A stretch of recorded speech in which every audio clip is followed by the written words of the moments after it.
Après une saison historique, pleine de larmes, de joie, après les cœurs gravés, les mémoires à jamais marquées, le Paris Saint-Germain remet son titre en jeu.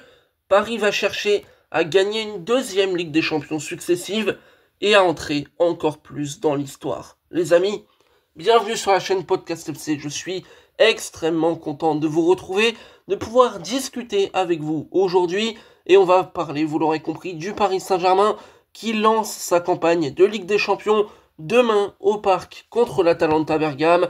Une campagne de Ligue des Champions qui évidemment ne laisse pas sans souvenir, ne laisse pas indifférent. Paris va remettre son titre en jeu. Paris revient dans la peau de l'homme à abattre, de l'équipe à abattre, la peau du champion d'Europe en titre. Et honnêtement, je suis parisien et je crois que je me lasserai jamais de dire cette phrase. Alors les amis, que peut-on attendre du Paris Saint-Germain contre l'Atalanta? Tout d'abord, j'ai envie de vous parler du dernier match du Paris Saint-Germain, puisqu'en fait, il y a un contexte autour du PSG qui est quand même un petit peu spécial. Évidemment, le dernier match, c'était contre Lens en championnat, et on va pas se le cacher, ça avait l'allure d'un match absolument cauchemar pour le PSG. C'est pas compliqué, t'as eu 3 blessures, 3 joueurs qui ont quitté le terrain prématurément, et forcément, on le sait, Gvara avait été touché, Kangini avait été touché, Lucas Beraldo également, et quand on sait les blessures de Désiré Doué, extrêmement important pour le PSG, mais aussi et surtout celle d'Ousmane Dembélé, qui là est cruciale pour le PSG, on parle pour moi du Ballon d'Or 2025 quand même, et ouais, ça met un peu d'huile sur le feu, ça rajoute un peu de complexité dans ce contexte-là par rapport à cette rencontre, par rapport au calendrier du Paris Saint-Germain, évidemment, qui va être très chargé, vraiment fourni entre le championnat et la Ligue des Champions.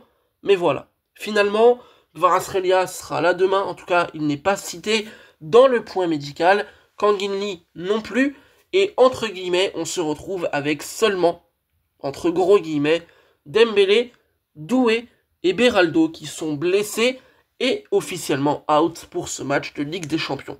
Ce match de Champions, justement, ça va être l'occasion pour Paris d'assouvir un petit peu sa supériorité, de confirmer un nouveau statut, qui est quand même un nouveau statut très nouveau et qui fait vraiment bizarre. Moi, je suis parisien, encore une fois, je le redis, je le répète, je me dis, attends, demain, j'arrive, il y a un match de Ligue des Champions, je suis parmi l'équipe à abattre. Je suis l'équipe qui, la saison passée, a remporté le trophée avec une épopée absolument exceptionnelle, qui m'a fait vibrer, qui m'a fait pleurer. Mais bon Dieu, putain, j'aime le foot pour ça. Parce que les émotions, parce que la Ligue des Champions, elle est vraiment, vraiment spéciale. Et du coup, demain, que peut-on attendre du Paris Saint-Germain? Évidemment, du jeu, dominer, remporter la rencontre, parce qu'il faut bien partir, parce qu'il faut les 3 points, il faut éviter de faire comme la saison passée et galérer en phase de ligue. Maintenant, Paris est une équipe, Paris a changé, Paris a vraiment, vraiment évolué. On peut se dire que le PSG aujourd'hui est bien plus rodé. Mais attention, parce que Paris, évidemment, a tiré le tirage de la mort, en fait, avec énormément de grosses écuries, et quand bien même je sais que l'Atalanta n'est plus la grande Atalanta qu'on a pu connaître, notamment en 2020, encore un match marquant du PSG pour encore une aventure en finale de Champions, mine de rien, ça reste un adversaire solide à prendre au sérieux, à prendre en considération, et je considère que oui, Paris est favori, de manière assez logique, mais Paris sera de toute manière favori toute la saison, ou presque. Maintenant, le sérieux, ça ne s'achète pas, entre guillemets, et tu ne peux pas manquer de sérieux, peu importe le match. On l'a vu en championnat, face à Lens, si Paris avait manqué de sérieux, Lens aurait vraiment saisi l'affaire, a fait des choses intéressantes, et a manqué de peu d'aller marquer plusieurs buts. Alors attention, du côté du Paris Saint-Germain, de la vigilance, évidemment, de l'attractivité, du jeu, dominer, gagner, prendre de l'avance, et se mettre dans les conditions les plus favorables. Maintenant, ça, voilà, c'est bien de le dire, mais avec un contexte qui, malheureusement pour eux, est quand même très particulier du côté de Paris. Vous l'avez compris, les blessures, il y a plusieurs problèmes, et on se rend compte qu'en fait, demain, tu pourrais te retrouver avec une composition où tu n'as pas Désiré Doué, ce qui est quand même un handicap important, où tu n'as pas Ousmane Dembélé, qui est quand même, pour moi, je le répète, le Ballon d'Or 2025. On voit sa saison, elle a été absolument énorme. Est-ce que j'ai vraiment besoin de répéter, de dire qui est Ousmane Dembélé et ce qu'il a fait? Son absence aujourd'hui pour le PSG, comme pour Désiré Doué, elle est absolument préjudiciable. Donc en vrai, moi du côté de Paris, étant donné que Kvaratskhelia a pris un coup et visiblement il devrait être là et pouvoir tenir sa place, je vois bien une attaque Barcola, Ramos et Kvara. Et sur le banc, forcément, les options sont un peu limitées. Du coup, je ferais bien rentrer Kang In-lee. Au milieu de terrain, voilà, Vitinha, Neves avec Fabian. Si Fabian est bel et bien disponible et à 100%, là pareil, il y a une petite interrogation, mais en vrai, je pense que ça va le faire. Et la défense, du grand classique, j'ai envie de vous dire, Mendes, Pacho, Marquinhos, Hakimi, et non pas Donnarumma, bien évidemment, c'est aussi le grand changement de ce nouveau PSG, mais bel et bien Lucas Chevalier qui va tenter de garder la cage parisienne, qui va essayer de faire en sorte évidemment que Paris puisse faire le back-to-back, qui serait absolument extraordinaire, absolument historique. Et en vrai, Paris, moi je pense que les supporters et l'équipe abordent cette nouvelle période de Ligue des Champions, cette nouvelle saison de Champions League avec beaucoup de joie, beaucoup de tranquillité.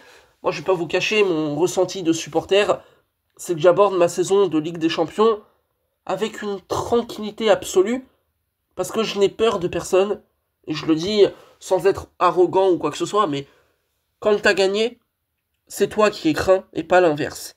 Même si évidemment il y aura des gros matchs, il y aura des adversaires énormes, et je ne vois pas Paris gagner la Champions forcément, je ne vois pas Paris remporter tous ses matchs, mais par contre, Paris fait peur. Ça c'est très bien. Ça c'est très bien, c'est quelque chose qui s'était un peu perdu aussi au fil des années, tout ça, que tu as retrouvé de la plus belle des manières, et forcément c'est quelque chose de très bien. Et pour continuer sur mon ressenti de supporter par rapport à cette nouvelle saison en Ligue des Champions, en fait, je suis en paix. C'est-à-dire que Paris a gagné la Ligue des Champions, et moi, si vous voulez, dans le football, j'ai tout fait. J'ai gagné la Coupe du Monde parce que je suis français, mon PSG a remporté la Ligue des Champions. À partir de là, voilà, le plus tard possible, mais on peut mourir tranquille. Et c'est ça qui est beau. C'est que le football m'a procuré des émotions absolument extraordinaires. Littéralement, les 2 plus beaux jours de ma vie. Le titre de Coupe du Monde en 2e, la Ligue des Champions, le plus beau jour de ma vie. Et là, j'aborde les choses avec une sérénité incroyable, avec une joie qui évidemment est exceptionnelle, et surtout avec le cœur léger. Le cœur léger en me disant que oui, le PSG a fait le travail, et bien au-delà de ce match contre l'Atalanta, j'ai écouté notamment l'interview de Luis Campos, qui était dans l'émission Rotten sans flamme. Honnêtement, les amis, je vous donne un peu mon sentiment global, bien au-delà de la rencontre de demain. Mais c'est surtout, t'as l'impression qu'en fait, au PSG, maintenant, t'as enfin la compétence, t'as enfin le collectif au sein même de l'équipe, les joueurs, mais t'as aussi le collectif là-haut, dans la direction. Campos, Nasser, Enrique. C'est un trio magnifique. C'est un trio qui anticipe les choses, qui sait où il va, tactiquement qui travaille très bien, qui sait repérer les joueurs et les profils qu'il souhaite attirer. Et en fait, je me dis, vu l'âge de cette équipe, parce que Paris est une équipe très jeune, vu ce que t'as fait, l'avance que t'as pris finalement sur ton projet, comment ne pas être optimiste? Comment ne pas rêver de jours encore plus grands, d'une dynastie exceptionnelle, d'une dynastie européenne, et se dire que oui, Paris a été magique une fois, Paris a trouvé la formule, Paris a trouvé le chemin, mais maintenant, une fois que le chemin a été tracé sur la carte, pourquoi pas le suivre à nouveau? Alors n'hésitez pas à me dire en commentaire ce que vous pensez de ce match, ce que vous pensez de cette équipe. N'hésitez pas, pourquoi pas, à me donner peut-être même un pronostic. Moi, je vois bien une victoire du Paris Saint-Germain, 3-1. Voilà, ça me paraît être quelque chose de franchement plutôt pas mal. 3-1, lancer sa saison, ce serait vraiment une chouette idée. Et au-delà de ça, j'espère prendre le plus de plaisir possible, même si évidemment, cette équipe me procure quelque chose d'exceptionnel, un truc qui me rend heureux, qui me rend léger, qui me fait oublier tous les problèmes potentiels. Et rien que pour ça, vive le foot, merci Paris, merci pour tout. C'était Podcast FC les amis. N'oubliez pas de liker et de vous abonner à la chaîne pour me soutenir. On se retrouve dès demain pour le match de Champions. J'espère qu'on va se régaler. J'espère que Paris fera le travail. Mais en tout cas, le football est un magnifique sport et il faut en profiter. Salut.